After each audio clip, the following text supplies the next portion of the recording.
kita mengacu Perpres 54 yang dikeluarkan oleh seorang presiden, bahwasanya yang mengatur tentang haji adalah badan.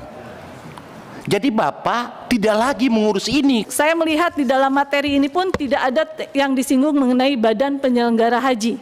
Artinya memang seolah-olah pelaksanaan ibadah haji tahun 2025 semua akan dikelola oleh Kementerian Agama. Pikir pimpinan, ini menjadi pertanyaan.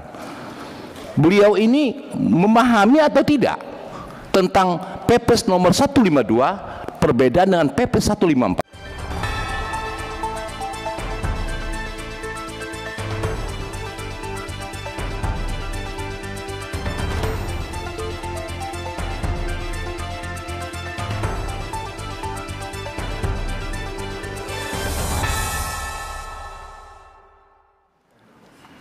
Hari ini kita akan mengagendakan rapat kita dengan satu pengantar, yang kedua penjelasan Menteri Agama mengenai BPIH tahun 1446 Hijriah 2025 Masehi, dan nanti akan ada tanya jawab, kemudian ada kesimpulan rapat yang akan kita catatkan, dan terakhir penutup.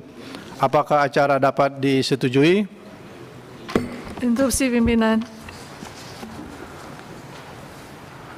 Apa ini? Interupsi. Interupsi nanti ya, sebelum dimulai mitra. Saya buka dulu ya.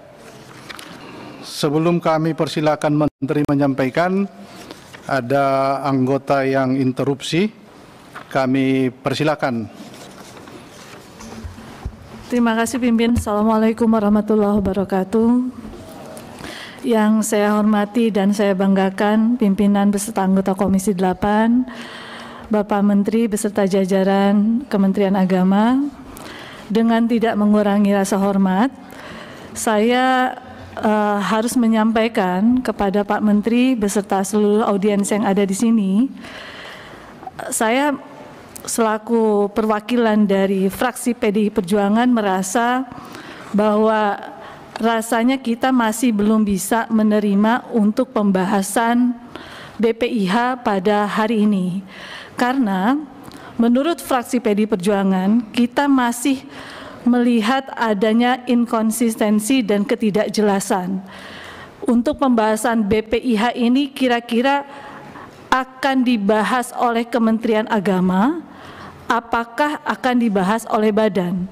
Karena kalau kita mengikuti apa yang sudah disampaikan oleh Bapak Presiden dan sudah dikeluarkan aturannya, yaitu Perpres nomor 154 tahun 2024 tentang Badan Penyelenggaraan Haji yang sudah berlaku sejak tanggal 5 November tahun 2024. Kemudian saya hanya ingin mengingatkan bahwa pembahasan kita agar lebih hati-hati dan sekiranya Badan Penyelenggaraan Haji ini dilibatkan, dan saya melihat di dalam materi ini pun tidak ada yang disinggung mengenai Badan Penyelenggara Haji.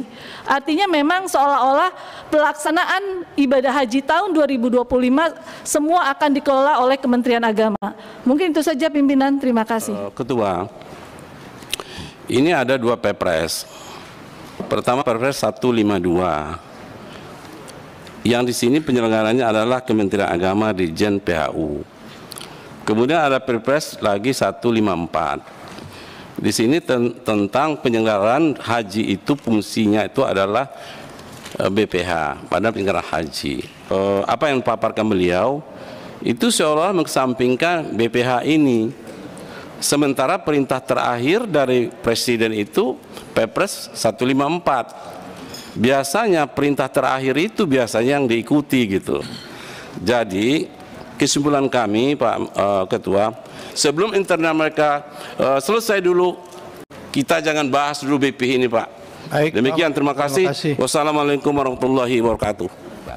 Saya hanya mengingatkan Kementerian Agama, khususnya Pak Menteri, bahwasanya Bapak itu mengacu ke Perpres nomor 152 atau mengacu ke Perpres 154. Ini menjadi pertanyaan. Kalau Bapak kirim ini tadi, ini Bapak masih mengakui bahwa Bapak Kementerian Agama yang melaksanakan ibadah haji, pelaksanaan haji. Cuman kalau kita mengacu Perpres 54 yang dikeluarkan oleh seorang presiden, bahwasanya yang mengatur tentang haji adalah badan. Jadi Bapak tidak lagi mengurus ini kalau ini. Maka saya minta sebelum ini diteruskan, Pak Menteri mesti memberikan kepastian, melapor kepada Presiden. Apa yang harus dibawa? Apakah penyelenggara ini badan atau Kementerian Agama? Itu yang pertama. Terus yang kedua, saya mengingatkan kepada Pak Menteri, apabila badan ini terbentuk, ini bukan hanya badan hajinya saja. Seluruh struktur yang berkaitan dengan ibadah haji, mulai dari fasilitas, Islamic Center, mungkin yang lain-lain, itu merupakan tanggung jawab badan, bukan lagi tanggung jawab Kementerian Agama. Jadi kita juga bingung, apakah Bapak ini tidak memahami tentang Perpres nomor 152 dan 154 perbedaannya di mana, sehingga Bapak datang ke sini untuk disahkan urusan haji ini pada hari ini. Saya pikir pimpinan ini menjadi pertanyaan. Beliau ini memahami atau tidak tentang Perpres nomor 152 perbedaan dengan Perpres 154. Saya pikir demikian pimpinan. Terima kasih. Baik, terima kasih. Kalau tidak ada lagi anggota dari pimpinan, silakan Pak Abidin. Ya, baik, terima kasih. Kami menyimak dari pandangan fraksi PD Perjuangan, fraksi Golkar, fraksi Demokrat, fraksi Gerindra, fraksi PKB dan PKB. Jadi ini akan sangat dinamis nih rapat kita ini. Kalau dari awal memang sudah tidak ada kesepahaman tentang kedudukan hukum dari masing-masing dari Perpres ini. Usul konkret saya, Pak Ketua, ini tanpa mengurangi rasa hormat kita kepada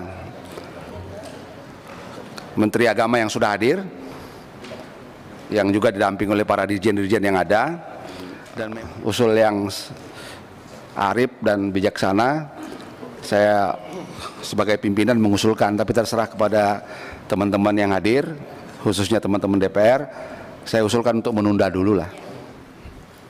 Yang saya tangkap dari para anggota maupun pimpinan Pak Menteri, Komisi 8 tentu tidak dalam kapasitas menentukan siapa yang akan menyelenggarakan ibadah haji. Kalau hari ini kita mendengarkan penjelasan dari Pak Menteri, berarti Komisi 8 mengesahkan Menteri Agama lah yang menyelenggarakan ibadah haji. Padahal masih ada Perpres 154 berbunyi yang sama. Tentu Komisi 8 tidak mau terjebak dalam urusan pemerintah. Maka karena itu hari ini kita tunda dulu, tidak memberi kesempatan kepada Pak Menteri untuk membacakan ini. Kalau sudah dibacakan berarti kami memberi ruang. Kecuali di sini ada sebutnya badan dan juga ada badan berada hadir di depan kita. Ini sebutan badan tidak ada di dalam paparan, kemudian badannya juga tidak ada di sini. Berarti kami tidak memberi kesempatan untuk Pak Menteri menjelaskan penyampaian usulan ini. Tapi karena hari ini tidak bisa kita lanjutkan, maka kami akan menutup persidangan kita. Tidak ada kesimpulan, Pak, hanya laporan singkat saja nanti. Karena itu kami menutup rapat kita.